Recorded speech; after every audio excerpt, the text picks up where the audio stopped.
Yo gang, tired of having bland rice and peas? Stick around, I'll show you a recipe. First off, you want to soak your peas in some cold water in a pot in the fridge overnight.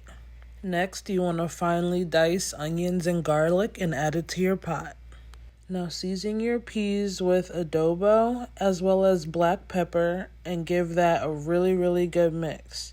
Also, as a reminder, do not throw out the water that the peas were sitting in overnight. This will be used to cook the peas and it will also give the rice that good pink color.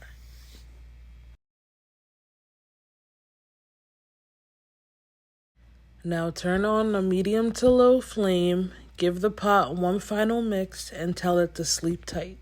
Now, don't forget about the peas. Come back every 10 to 15 minutes and stir them to make sure nothing's burned or sticking to the pot. After about 10 minutes or so, the peas should be boiling. That's when you want to add about 2 cups of water to sink the peas, and this water should fully cover the peas. After you added that water, just go ahead and give everything a good mix. Make sure everything is covered up. Once everything is mixed thoroughly, go ahead and put the lid on and tell it to sleep tight. While that's cooking, we'll get our coconut milk, thyme, habanero pepper, and scallion together. Wash and cut that scallion. Really make sure you get the ends off of there as well. Then you want to go ahead and give the habanero pepper a wash. Then you want to get the sprigs of thyme ready. Also give that coconut milk can a really good shake. After about 30 to 40 minutes or so, most of the peas will be split, and that will let me know that they're soft and they're ready to go. At this time, you want to go ahead and add that coconut milk in. Now, beware, it will look a little, I don't know, but really just trust the process, okay? Pour that coconut milk in, give it a good stir, then let it all cook down for about 10 more minutes. This is what it will start to look like after it's been simmering for about 10 minutes. Now add your scallion, habanero pepper, and thyme to your pot. Once that's all in the pot, give it a good mix. Make sure everything's incorporated. Then put the lid on and tell it to sleep tight for about 10 more minutes. Next, you want to pull out your enriched long grain rice and your measuring cup.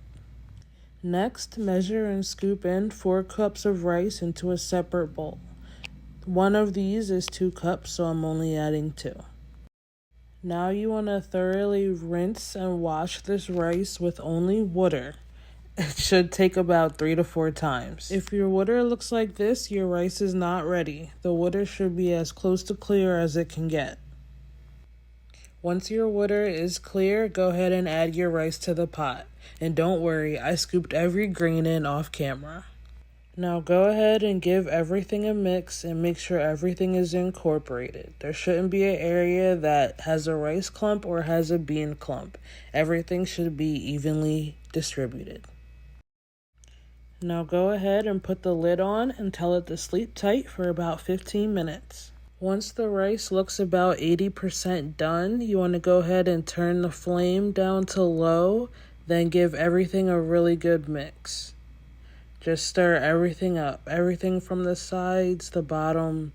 Just make sure everything is mixed together. I'm also making curry chicken. Now for this next part, you want to scoop everything to the center so it creates a big rice mound. Then you want to cover it with aluminum foil. Make sure all the sides are covered.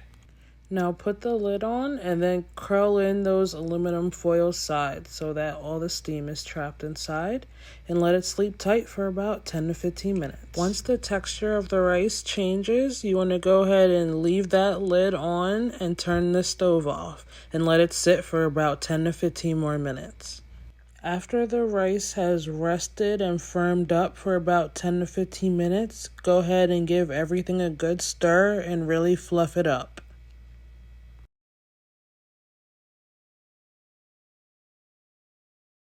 After that, we're going to go through and pull all of our green things out. Pull the thyme, the scallion, the peppers, pull all that out. And yes, I'm cooking for just my fiance, so I can use my hands. Now, once everything's out, go ahead and give it one final stir, and then you're ready to serve it up. Enjoy.